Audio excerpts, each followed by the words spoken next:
el acta de decretos que había en contra nuestra. ¿Y qué hizo? Lo clavó en la cruz, lo llevó en su persona. Y por eso ahora usted y yo somos aceptos a Dios. Esa es la asombrosa verdad, mi amado hermano. Que Jesús nos amó tanto a usted y a mí como para morir por nuestros pecados. Y eso nos lleva al tercer punto del significado de la cruz. Porque el tercer punto es que ahora usted y yo somos aceptados por Dios.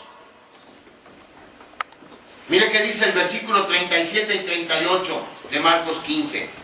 Ya se me cayeron todas, voy a tirar esta de una vez para que no se me caiga.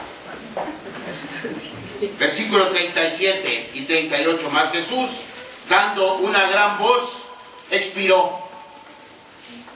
Entonces el velo del templo se rasgó en dos, de arriba abajo.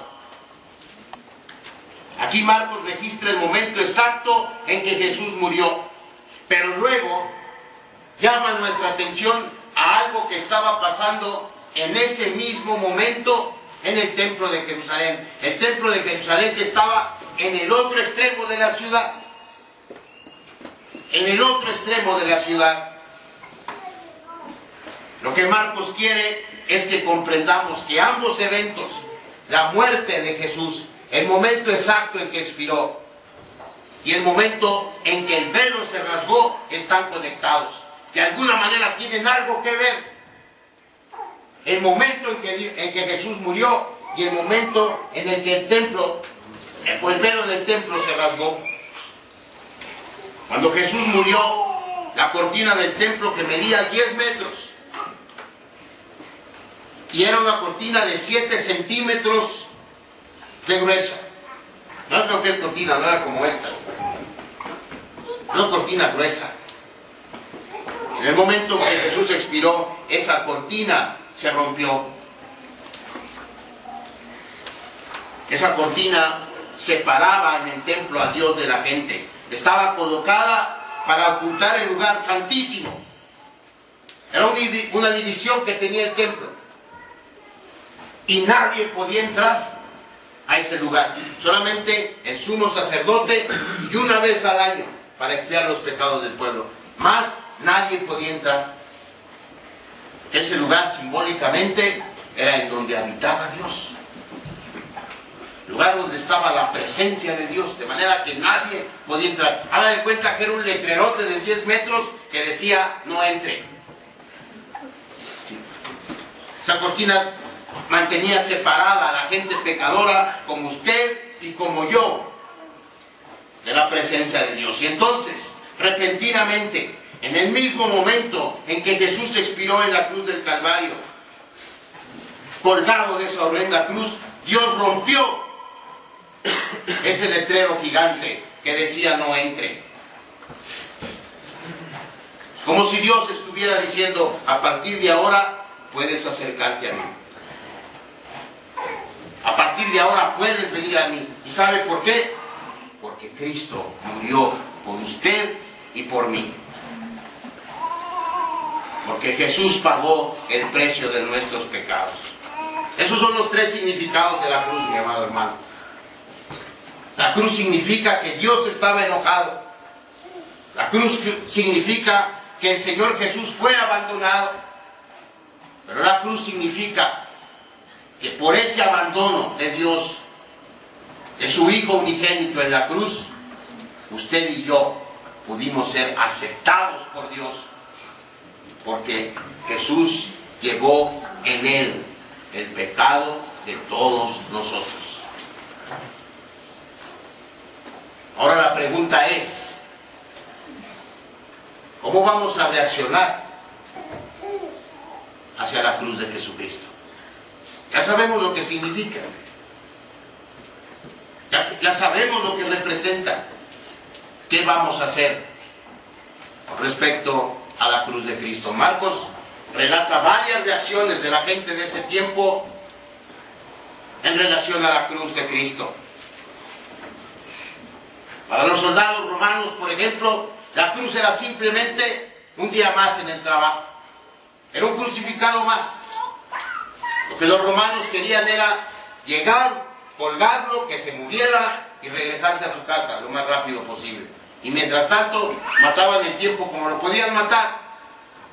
En el versículo 24 dice: cuando lo hubieron crucificado, repartieron entre sí sus vestidos, echando suerte sobre ellos para ver qué se llevaría cada uno. Estaban esperando que Jesús muriera. Haga cuenta como cuando malamente usted, son las 2:30 de la tarde, y usted sale a las 3 y se va al reloj secador a esperar que den las 3. O se esconden para que den las 3 de la tarde y entonces irse a su casa. Eso estaban haciendo los soldados romanos. Sin duda los soldados romanos hicieron bien su trabajo, pero al hacerlo perdieron de vista el significado de la cruz. Y hay mucha gente hoy en día que va por el mundo cumpliendo con su deber. Hay mucha gente hoy en día que trabaja duro, que se preocupa por darle una buena educación a sus hijos, porque se preocupa por asegurar su futuro. Y eso está bien, mi amado hermano, siempre y cuando eso no desvíe nuestra atención de la cruz de Cristo. Porque todo lo que podamos lograr, no hablamos de cosas materiales, se va a quedar aquí. Pero nosotros no nos vamos a quedar aquí, vamos a ir a la eternidad.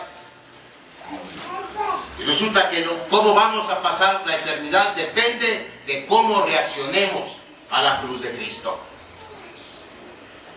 Los líderes religiosos reaccionaron de otra manera.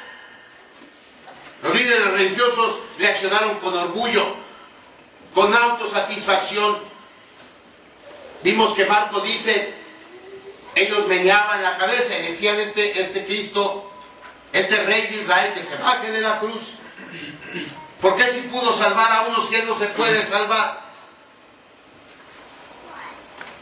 Los escribas y los fariseos estaban convencidos que ellos tenían ya una relación con Dios. Ellos estaban convencidos que eran personas espirituales.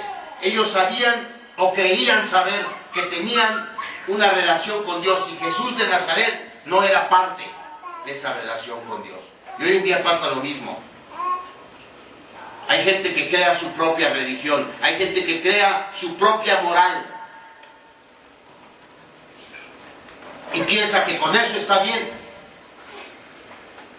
y piensa que no necesita a Jesús de Nazaret, porque al fin y al cabo él es buena persona,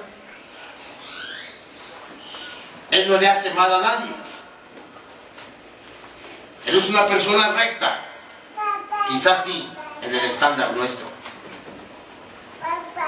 Pero mi hermano, ni la persona más recta que haya en este mundo puede decirle a Dios: yo no necesito a Cristo porque yo no he pecado. Ni la persona más recta. Sin embargo, hay muchas personas que piensan así. Y esas personas se convierten en los más acérrimos enemigos del Evangelio. Pilato reaccionó cobardemente. Marcos dice que cuando vio a la multitud, y que la multitud estaba diciendo: crucifícale, crucifícale, por más que lo quiso defender, al final de cuentas lo que hizo fue lavarse las manos y decir: pues entonces sea. Quieren que sea crucificado, que sea crucificado. Hay gente también que sabe de la realidad de Jesús, pero cuando un mundo que aborrece a Jesús lo presiona, abandona a Jesús. Yo soy cristiano, pero no quiero que en mi trabajo me digan mojigato. Yo soy cristiano, pero no quiero que en mi escuela me digan santurrón. Y entonces hago lo que hacen los demás. Y me olvido de Jesús. Y me acobardo. Y actúo como Pilato. Y me lavo las manos. Hay, sin embargo, una posible reacción más hacia la cruz. Y esa reacción es creer El centurión romano, quien menos esperaba uno. Uno pudiera pensar que los escribas y los fariseos finalmente se arrepintieran. Uno pudiera pensar que la muchedumbre que una semana antes lo había aclamado como su rey, se acordara de todo lo que Jesús había hecho por ellos y entonces sintieran el arrepentimiento y aceptaran a Jesús como su rey. Pero no, ni los fariseos, ni Pilato, ni los soldados romanos, menos salvo uno. Un soldado romano, un centurión romano, fue el que reaccionó creyendo quién era Jesús. En el versículo 39 dice la Biblia: y el centurión que estaba frente a él, viendo que después de clamar había expirado, así dijo: verdaderamente este hombre era hijo de Dios. Esa es nuestra opción final, hermanos. Mirar lo que pasó en la cruz y reconocer que verdaderamente Jesús es quien dijo ser.